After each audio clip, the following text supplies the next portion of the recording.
Hablemos de minería con don Alfonso Domeyko. Don Alfonso, usted fue director del Servicio Nacional de Geología y Minería de Chile, me dicen aquí. Sí. ¿Eso es cierto? Efectivamente. Bienvenido, muy buen día. Gracias. Don Alfonso, ¿cómo miran desde fuera los que saben de minería y de minas la decisión que tomamos en Panamá respecto a la explotación minera de cobre? Yo creo que es una decisión autónoma, ¿no es cierto? Cada país tiene que ver, ¿no es cierto?, velar por su autonomía y sus propias decisiones. Pero yo diría humildemente que esto es contracíclico. Hoy día estamos viviendo un fenómeno mundial que está siendo de alguna manera también liderado desde la ONU, desde las diversas cumbres climáticas que se han realizado en los últimos ya 25 años, desde el año 94 la primera, y luego las que le han seguido la cumbre de Kioto, la cumbre de París, en la cual el mundo se ha puesto de acuerdo en que estamos sufriendo un cambio climático. Nadie podría negarlo, ¿no es cierto? Panamá tiene problemas con el canal por el agua, Chile tenemos problemas de sequía, hoy día de inundaciones. Hay un clima, ¿no es cierto?, hoy día que nadie sabe qué es lo que está pasando, pero sí hay un culpable. Y la ciencia ha dicho que ese culpable es el CO2, y de ese CO2, en su inmensa mayoría, en más de un 70%, se genera con los combustibles fósiles, con la combustión que se genera, ¿no es cierto?, se liberan a la atmósfera. Y para poder combatir y reducir esa producción, esa generación de CO2, es que los países, en estas diferentes cumbres internacionales, las cuales cuentan con una base científica, con departamentos especializados, ¿no es cierto?, de científicos, en que se debe cambiar la matriz energética. No puede ser hoy día pensar en los próximos 100 años volver a pensar en las termoeléctricas a carbono, a petróleo. Y ahí es donde se produce, ¿no es cierto?, este cambio de paradigma que se está viviendo en el mundo, de ver a la minería, de ver al cobre como un factor esencial en la sustentabilidad futura del mundo. Déjame hacer un alto ahí porque lo he escuchado con atención y esta línea de pensamiento no la había escuchado. Porque lo que usted... Y trato de interpretar lo que me dice. Bien, acá los ambientalistas ortodoxos nos han vendido de que para que haya sostenibilidad, para que tengamos un país verde, para que evitar la destrucción del medio ambiente, no debemos explotar la mina de cobre. Usted me está diciendo, palabras más, palabras menos, que la dirección que lleva el mundo es todo lo contrario. Más minas para evitar toda esa contaminación y detener la destrucción del planeta que estamos llevando adelante. ¿Yo estoy interpretando mal o usted me está tratando de explicar eso? Estamos en la misma línea.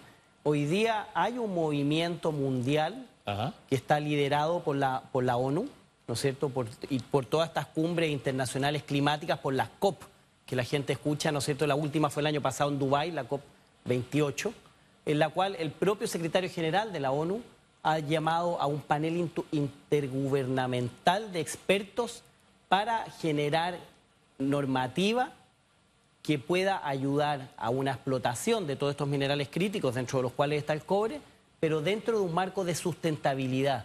Yo creo que son cosas que son totalmente compatibles. Uno es el cambio climático, cómo lo combatimos a través de la electrificación de nuestra sociedad. Ese es un tema que hoy día es de supervivencia de la ciudadanía, es un tema de supervivencia de la civilización. Nadie lo está discutiendo. Ahora, ¿cómo es sostenible, cómo es sustentable la minería? A ver, cuando usted ve este hueco que tenemos allá en la mina y que se presentó en tantos videos y tantas fotografías, se está destruyendo el país, se está destruyendo la naturaleza. ¿En qué medida es sostenible llevar a cabo una extracción de esa magnitud y hacerla sostenible para no seguir destruyendo la naturaleza? Ayúdame a llegar a ese punto y entenderlo, por favor. Hay mecanismos, ¿no es cierto? Hay mecanismos internacionales que son ya aprobados, ¿no es cierto?, ampliamente, en que durante el proceso de la construcción se deben tomar una serie de medidas. Hay medidas compensatorias de la biodiversidad también, porque yo lo que he visto en la prensa es que también hay zonas aquí en la misma Panamá que han sido muy deforestadas. Tú puedes perfectamente decir, yo voy a tomar un sector reforesto en otra parte, hay varias fórmulas. Tomo una hectárea, por dar un ejemplo, una hectárea y reforesto 3, reforesto 4. ¿Ah? No solo plantar, sino que tengo que mantener, tengo que hacer un trabajo forestal para que eso también llegue a una edad madura, ¿no es cierto? Puedo también tener programas de mantención, de rescate y de reproducción de especies en peligro. O sea, hay medidas que se pueden hacer en resguardo de la biodiversidad que son de forma paralela. Y una vez que tú cierras, llegas a la vida útil de la mina cuando ya has agotado los recursos, viene ese plan de cierre de que tiene que incluir dentro de eso, lo primero es que esto sostenga en el tiempo, ¿no es cierto?, la estabilidad de esta mina, que no haya un derrumbe, que no se convierta esto en un gran charco de barro. Y luego tú vienes en etapas posteriores, en reforestar, en rehabilitar esa área, ¿no es cierto?, y hay varias facetas y varias tecnologías para eso, pero existe en el mundo. Y mire, que yo trato de entender, porque de esto sé muy poco y tengo que aceptar que Panamá, el tema minero no es necesariamente un tema que manejemos, se maneja más con pasión que con razón, y quiero seguir razonando sobre lo que usted me dice. Proporciones guardadas, lo que usted me está diciendo, que cerrar una mina no es como cerré la puerta y le puse candado, es un proceso. Es un proceso simultáneo a la explotación. Debo entender. Sí. Sí. Desgráneme eso, por favor. La idea de un cierre es que sea permanente y que sea continuo. Que la mina, cuando termine de explotar, ¿no es cierto?, sus recursos, tenga que hacer lo menos posible. Porque si yo exploto una mina por 30 años y el último día se me ocurre cómo la voy a cerrar, va a ser una tarea realmente gigantesca. En cambio, si es que desde el primer día todas las obras que se vayan desarrollando apuntan a un cierre, eso es diferente, ¿no es cierto? Por eso es que una mina, cuando ha sido paralizada en una etapa temprana, es muy difícil y muy oneroso poder hacer un cierre porque la estructura, la ingeniería, para que usted me entienda, el talud, el ángulo de los muros, va a tener, ¿no es cierto?, una dimensión diferente a lo que estaba calculado para cerrarse, a lo que yo lo cierre en el día 1. Y eso va a afectar en cómo, por ejemplo, solo por un ejemplo, cómo van a escurrir las aguas con las lluvias del futuro. Cómo voy a construir yo ahora los canales para evitar de que hayan aposamientos de agua y se produzcan aguas acidificadas. Oye, ¿y quién lo va a hacer y quién va a pagar? ¿Y quién lo va a pagar? Es muy caro un plan de cierre, por eso las compañías, en el caso de Chile, en el caso de Perú también es muy similar. Hay garantías que se van renovando permanentemente, hay un proceso de conversación, de fiscalización, de control por parte de la autoridad administrativa, de la autoridad ambiental, y también hay un tema de responsabilidad de la compañía de cumplir con estas normativas. Ahora, ahí es donde la puerca tuerce el rabo, para utilizar una frase muy panameña, aquí en nuestro país. El tema institucional. Es decir, ¿quién está pendiente de que todo eso que usted me dice, que se está explotando y se va cerrando en la medida en que se logra la explotación, qué sé yo, y que se compense, como usted decía, la reforestación, y tome las medidas y apriete a la empresa si no está cumpliendo? Ahí es donde hay una desconfianza tremenda, porque aquí entre nosotros, aquí en Panamá hay una crisis de credibilidad y de institucionalidad. ¿Cómo podemos sanar esa enfermedad entonces de la crisis institucional y tener organizaciones fuertes que puedan de alguna forma de verdad cumplir con la labor que están llamadas a cumplir, que es verificar que la empresa haga lo que debería hacer y que vemos que se hace en otros países? Porque, mire, aquí a mí me tocó hacer un especial de varios cierres de minas donde hoy por hoy hay explotación ganadera de nuevo, hay lagos donde hay explotación también de peces y demás, sino ganancia paisajística, en fin, una serie de cosas. Pero para llegar allá se necesita institucionalidad y eso es lo que de pronto aquí está en crisis en Panamá. ¿Qué nos diría usted? Sí, yo creo que efectivamente hay que revisar esa institucionalidad. Yo creo que tampoco hay que inventar la rueda. Yo creo que es mirar también el barrio, el vecindario y ver qué otros países han tenido experiencias exitosas o están en vías de desarrollar experiencias exitosas, poder tomar esos ejemplos. Y lo segundo o tercero, no sé, es la transparencia. En el caso de Chile, ayer también nos comentaban lo mismo los colegas peruanos, es la transparencia y la participación de la ciudadanía.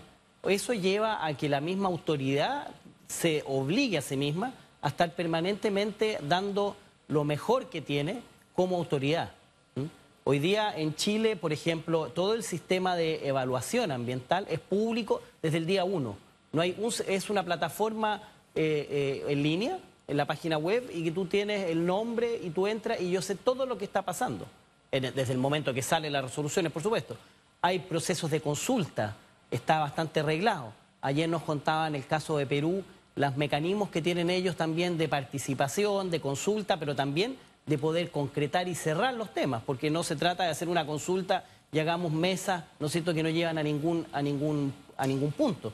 Hay metodologías, ¿no es cierto?, hay fórmulas que han sido exitosas de cómo poder exponer las necesidades, los requerimientos, las dudas que tenga la ciudadanía, cómo el Estado puede, ¿no es cierto?, también liderar esa discusión y llegar a conclusiones. Eso es importante, esto no puede ser un partido de ping-pong. Tiene que haber una conclusión y tiene que avanzarse en pos de esa conclusión. Sí, esto no puede ser ad infinitum, pero me quedo pensando en el tema de la transparencia, que en Panamá todavía tenemos mucho que construir en transparencia, y en el tema gobernanza. A mí se me antoja que de pronto la participación de las mismas, de organizaciones con credibilidad en materia ambiental, apuntaría a que pudiésemos transitar en la dirección de hacer las cosas de manera correcta y también apuntalaría la institucionalidad y la credibilidad, me parece, no sé, conociendo nuestra realidad. Sí, hay instituciones internacionales, ¿no es cierto?, que se dedican a poder ser una suerte de coordinador, ¿no es cierto?, de fe entre gobierno, empresa y sociedad, en los cuales, ¿no es cierto?, se puedan reunir. Él actúa de coordinador, no toma ninguna decisión, ¿no es cierto?, es la autonomía de cada país, pero como coordinador de poder que las partes expongan y poder avanzar. Yo creo que eso es fundamental. ¿Qué organizaciones se encargan de eso a nivel mundial? Hay varias, yo no quiero dar algún nombre porque hay varias, ¿no es cierto?, que se dedican a eso. Sí. Hay que revisarla, no sé, yo no represento a ninguna de ellas, entonces hay varias organizaciones en que se dedican a esto. Y si no, hay otras fórmulas. En Chile también hemos tenido crisis de credibilidad, tuvimos hace unos años atrás también sobre los relaves y se armó a través de una fundación un programa, el programa Tranque, que lo lideraba en un principio y se inició con el expresidente Edgardo Lagos. Y durante el tiempo participó la sociedad civil, las universidades, que son esenciales en esto, ¿no es cierto?, el gobierno, otras instituciones y las propias minas, por supuesto.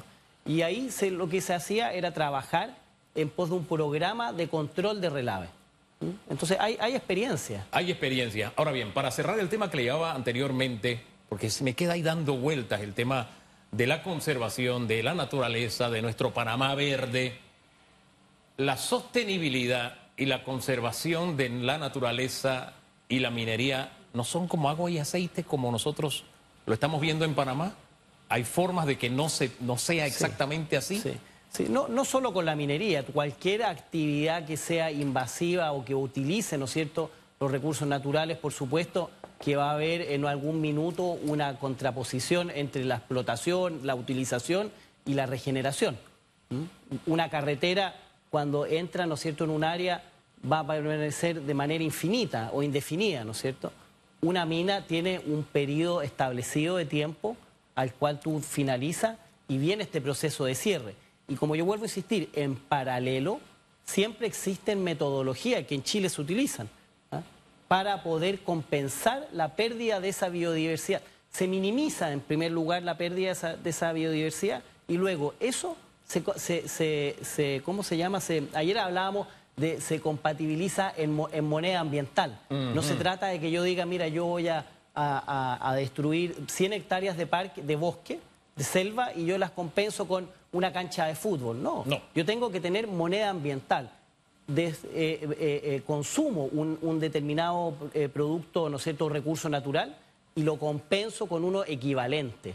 ¿Qué equivalencia? Mira, yo podría, voy a decir algo, sustituirlo con otra reforestación del doble del área, del triple del área.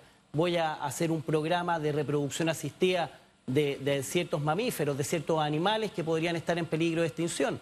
¿Cómo los voy a rescatar? Hacer un programa, generar áreas de protección. En Chile también hay varias minas que lo que han hecho es adquirir grandes superficies alrededor de sus proyectos o cercanos para que no afecte, y poder hacer también áreas de conservación. Hoy día la conservación en el mundo en general no se da de manera silvestre, necesita la mantención y la gestión de los humanos para poderse mantener. Fíjese que este tema, ponerlo bajo foco, bajo la lupa, me encanta porque, y lo estamos tratando de hacer en estos últimos días todavía con más razón, porque el presidente de la República, el electo, habló de la posibilidad de abrir la mina para cerrarla.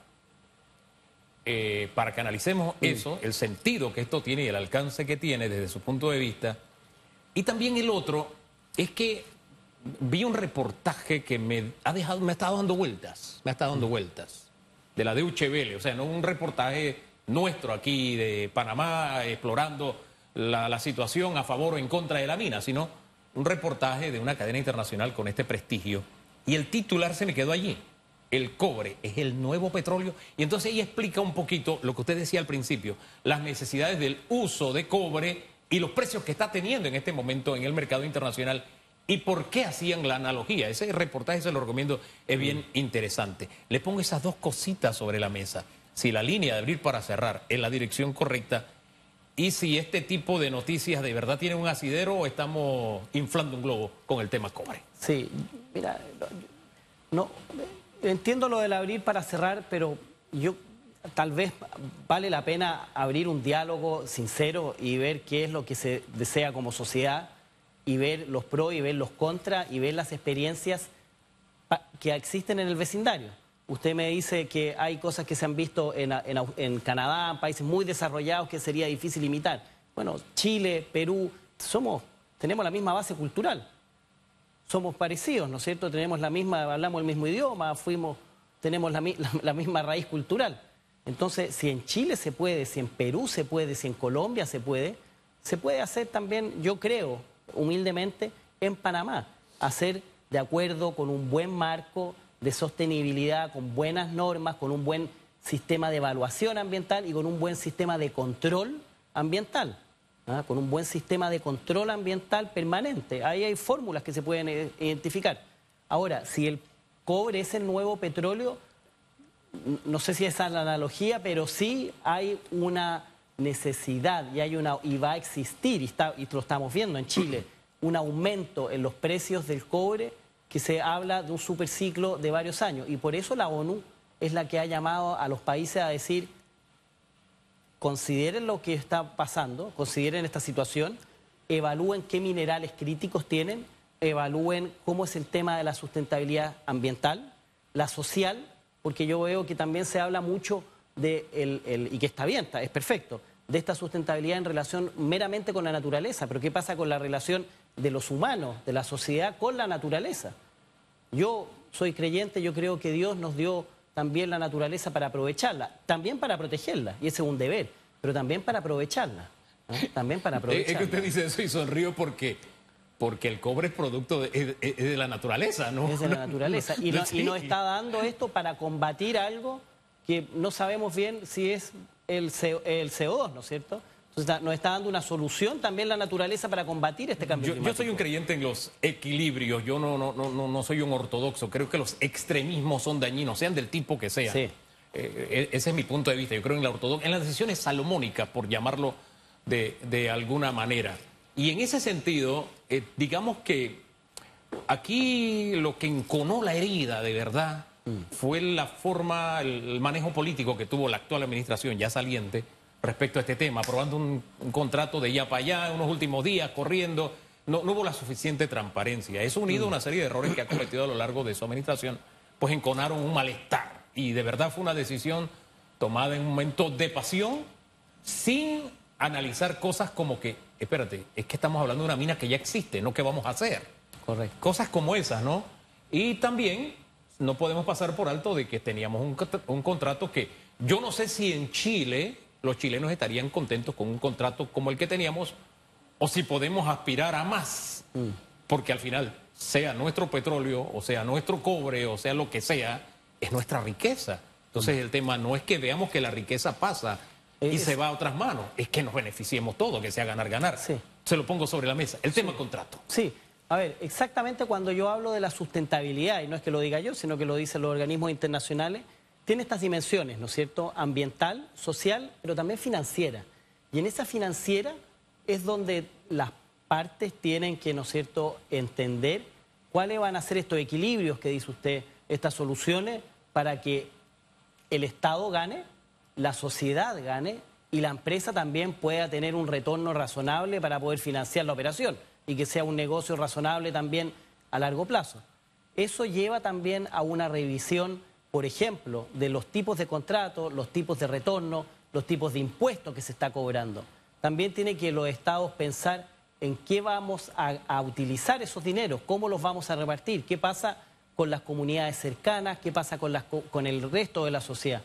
Yo creo que eso es muy importante tener claro de que este es un super ciclo de minerales, lo dicen los grandes analistas, las instituciones mundiales, y que hay que pensar esto de todos estos, ¿no es cierto?, focos, de todas estas veredas, de cómo poder abordarlo y darse la oportunidad de poderlo analizar. Usted nos dice, miren las experiencias del vecindario. Bueno, tenemos experiencia en Costa Rica. Y Costa Rica decidió, pues, no más minería a cielo abierto, es más, ganó un litigio internacional, en fin. Hablamos mucho de ese ejemplo de Costa Rica.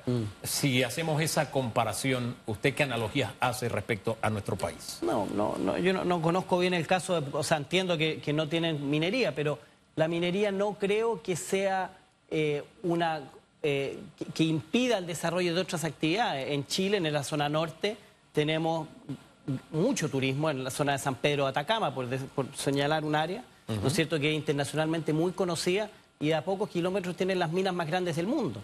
O sea, también hay, usted lo que me dice que hay compatibilidad entre el turismo y la minería. Absolutamente. En ese caso por lo menos, hay una relación directa. De partida, toda la infraestructura vial se desarrolló por las mineras. Y hizo posible que tú llegues en algunas horas desde los aeropuertos, puedas llegar a estos pueblos, en San Pedro de Atacama, que es un lugar muy lindo, muy turístico y que está muy protegido. Entonces, hay relaciones de la minería también con otras industrias. Y no solo con el turismo, también hay que pensar en los otros derivados, en las otras industrias, la tecnología, por ejemplo. En la industria tecnológica en Chile, al menos, hay un desarrollo muy importante de proveedores y desarrollo de tecnología aplicada a la minería. Bueno, aquí estamos hablando en Panamá de que tenemos una epidemia de desempleo. Estamos necesitando empleos. Y yo he hablado de la posibilidad de que andemos descalzos. De pronto estamos descalzos y tenemos unos zapatos ahí que podemos usar. Y tenemos que darnos la oportunidad de usarlo. Y yo soy un creyente, como dice la palabra, que en la multitud de consejeros está la sabiduría. Entonces, como usted sabe más del tema minas y conociendo un poco lo que nos ha pasado y las decisiones que hemos tomado en Panamá, y sabiendo lo que tenemos allí, ¿qué consejo nos daría usted a los panameños? Bueno, con humildad, porque es siempre la decisión soberana, pero es darse una oportunidad de poder conversar, poder conocer otras experiencias, poder tal vez generar comisiones que puedan viajar, que puedan traer a Panamá algunas instituciones y conocer. Primero, darse la oportunidad de conocer. Yo creo que hoy día la sociedad panameña, viendo lo que pasó, viendo un poco tal vez una analogía con lo que tuvimos en Chile también, que hubo una revuelta, ¿no es cierto?, un estallido de la sociedad que exigía ciertas cosas, más allá de los modos y lo que pasó, sí hubo una exigencia detrás. Entonces hoy día yo entendería que ustedes podrían perfectamente darse esa oportunidad, discutir, ver los pros, ver los contras, ver los ejemplos, ver solo los buenos, no, también veamos qué ha pasado con problemas malos, pero no nos quedemos en eso, veamos qué hay en lo bueno, qué hay en lo malo, cómo se ha resuelto eso. Mire, yo soy un fiel creyente de un principio que mi abuela me enseñó. Hablando se entiende la gente. Y usted nos habla precisamente de eso, que nos demos la oportunidad de conversar, de analizar. Y yo siento que en el tema minero tenemos que abrirnos esa oportunidad y coincido con usted. Yo no soy amante de los extremismos, los ortodoxismos. Yo creo que hablaba con un colega y me decía que me invitaron a la mina, pero yo le dije que no voy para allá. Y yo le dije, ¿por qué no vas? De pronto ves que in situ lo que te vas a decir, no, porque yo soy antimina. Sí, pero tú eres anti algo que no conoces, ¿no te parece que deberías conocerlo? No voy a ir. Bueno, meses después me sorprendió yendo y me decía, oye, no es como yo pensaba. Y con eso no santifico lo que estaba pasando. Lo que le trato de decir Es que sí, yo creo que tenemos que darnos oportunidades, porque, insisto, puede que estemos caminando descalzos y tengamos unos zapatos guardados ahí en el closet que podamos utilizar. Puede que conversemos y decidamos, ¿sabes qué? No, por ahí no es el asunto, pero abrirnos esa oportunidad que no nos hemos dado como país, no nos los hemos dado, y en eso tenemos que sincerarnos. Es uno de los temas en que siento que tenemos que sincerarnos. Gracias por habernos acompañado, don Alfonso Domeyko, esta mañana. Muchas gracias. Y compartir todas sus experiencias. Hay muchas que me ha dado para que comience a investigar y a buscar. No se crea que todo lo que usted me dice, yo o lo dijo Domeyko, eso es palabra. No. Y se lo digo así con franqueza, de cara a cara. Cara a cara. No, hay muchos temas que me ha dado para investigar y para nutrirme sobre el particular. Pero gracias por compartirlo esta mañana. Nosotros vamos a una pausa.